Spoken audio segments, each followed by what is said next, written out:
But Richard Tice, the Deputy Leader of Reform UK, joins me now. Mr. Tice, rapidly appearing in front of my camera. Very good morning. From your other position. Lovely to see you. What on earth has gone on here? Did Sir Yousaf basically have a bit of a tantrum and has been calmed down by Uncle Nigel? What's gone on? What's going on is that Zia is back. He's going to be running the Doge unit, and by his own admission, Zia's been working 24/7 for 11 months. And look, it's a very high-pressure job. He was doing the job of about 5 people brilliantly, but he was just exhausted. And so, we're delighted that he's going to crack on. He's going to helping with the Doge unit. As we lift the lid on the bonnet of council spending and the 10 councils that we control, we're already seeing huge areas of waste, incompetence, and sometimes I regret to say a bit of fraud here and there. And we're going to stop that, and that's what Zia is going to focus on. We'll get onto Doge in a minute. And look we'll get onto Doge in a minute. Hang on, Richard. Sorry, just to go back slightly. Hang on. We're going to talk about Scotland and Doge just on Yousaf, and then we'll be done with this. You say he was doing 5 jobs. Now you've given him 4 jobs. Maybe you should just give the man a holiday and regroup. I mean, you're overworking him. Well, he's had a 2-day holiday and he's back raring to go, Camilla. So no, look, but actually, the chairman is, we're splitting up a number of different activities in a fast-growing party. It's very often that.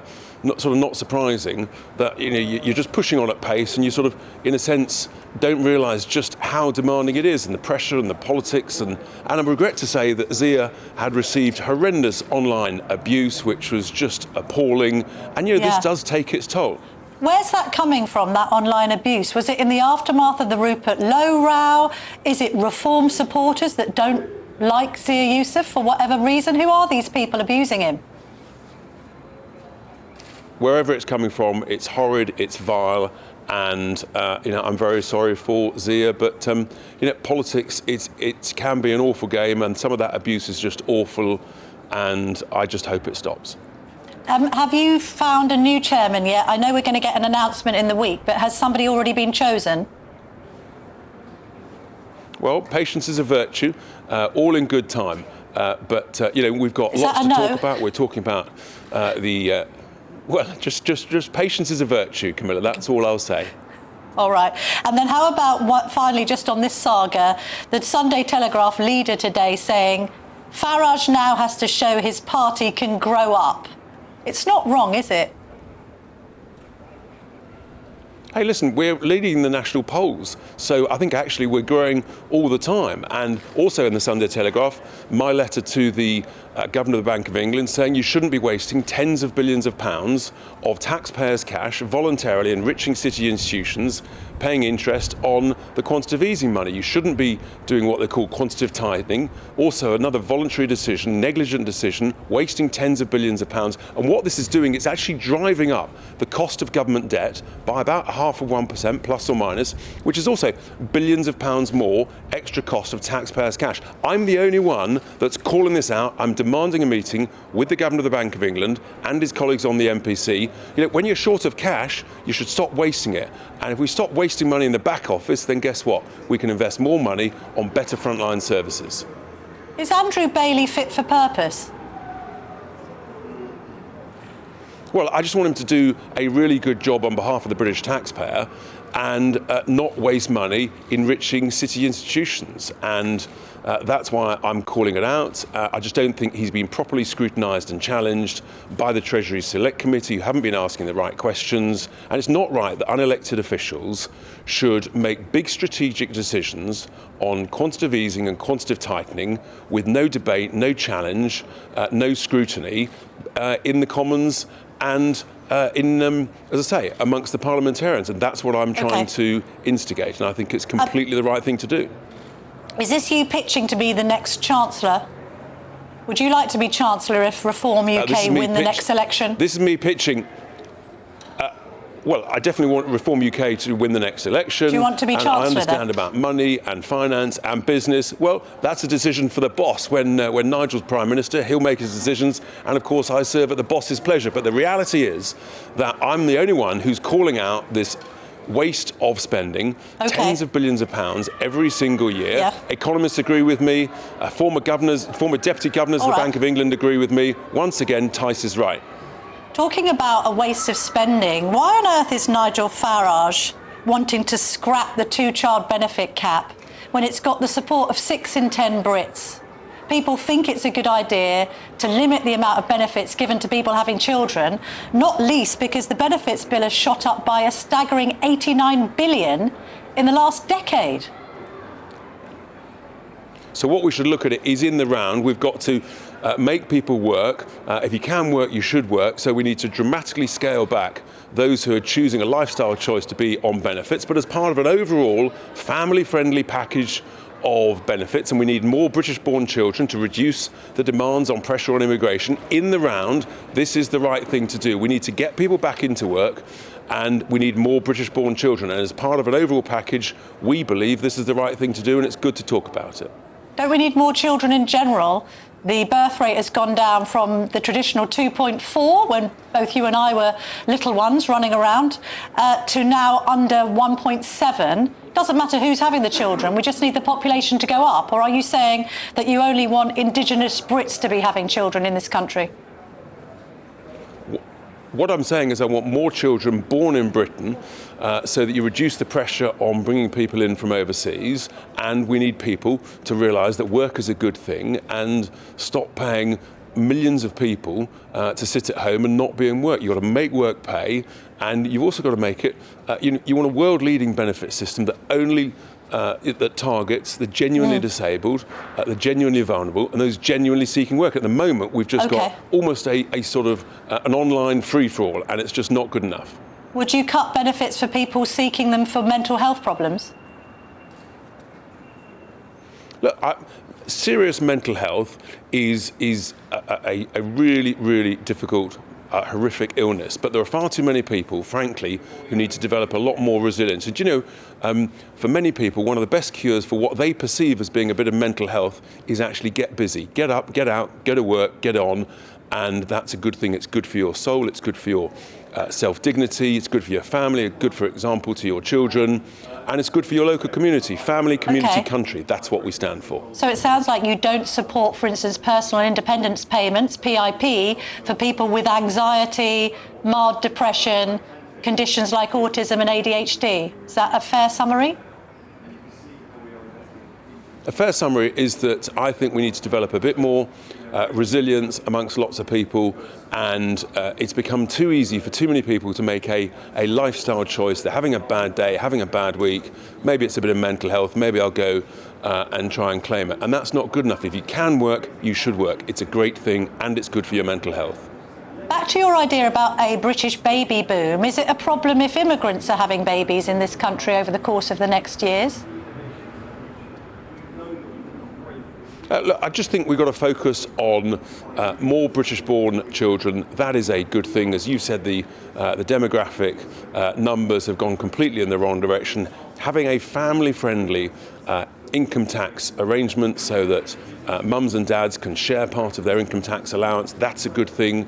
And encouraging more children, but also encouraging people back into work. This is a sensible package, and that's the right thing to do. And then we reduce the ever-increasing demand from the elite and the establishment and the globalists who say, no, we've got to have mass, cheap, low-skilled immigration because we don't want to train up our own people. That's completely wrong, and we stand for improving prosperity for British citizens.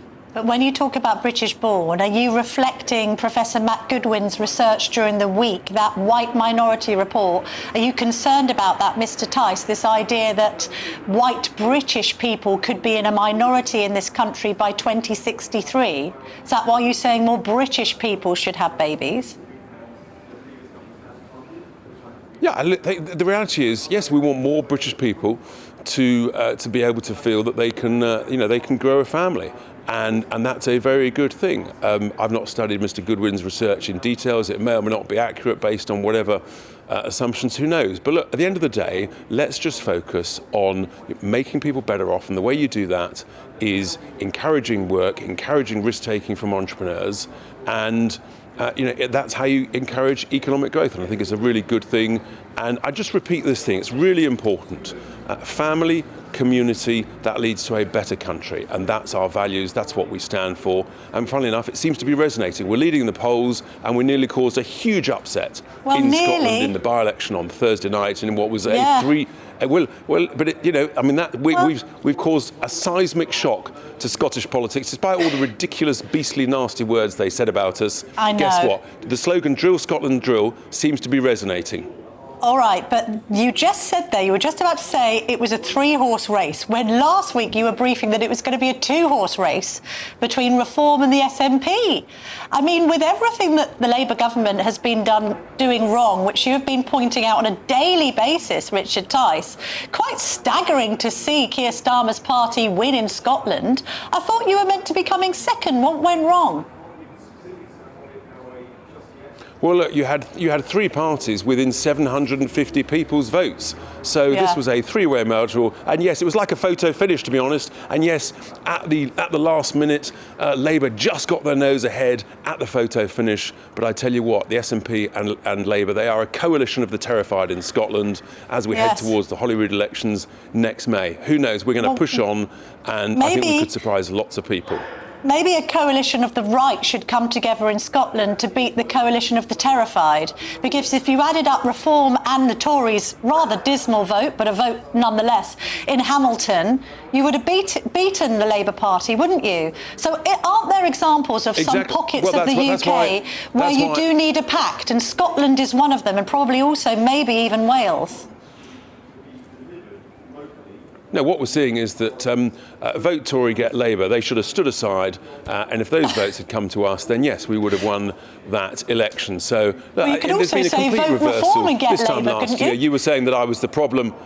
No. This time last year, you were saying vote Reform, get Labour. Now I've proven to you, Camilla, that actually you were wrong. Vote Tory, get Labour. Vote Reform, get Reform. That's the reality. That's the way. Or you that could politics say, is now emerging. And guess what? We're leading in the polls. We're 7 or 8% ahead. But you could say vote for 2 different parties on the right and the left wins. I mean, this is the problem, isn't it? If you're a righty and you're undecided between the Tories and Reform, you don't want to see 4 more years of Starmer, because Richard Tice and Nigel Farage can't be pragmatists with Kemi Badenoch and Robert Jenrick.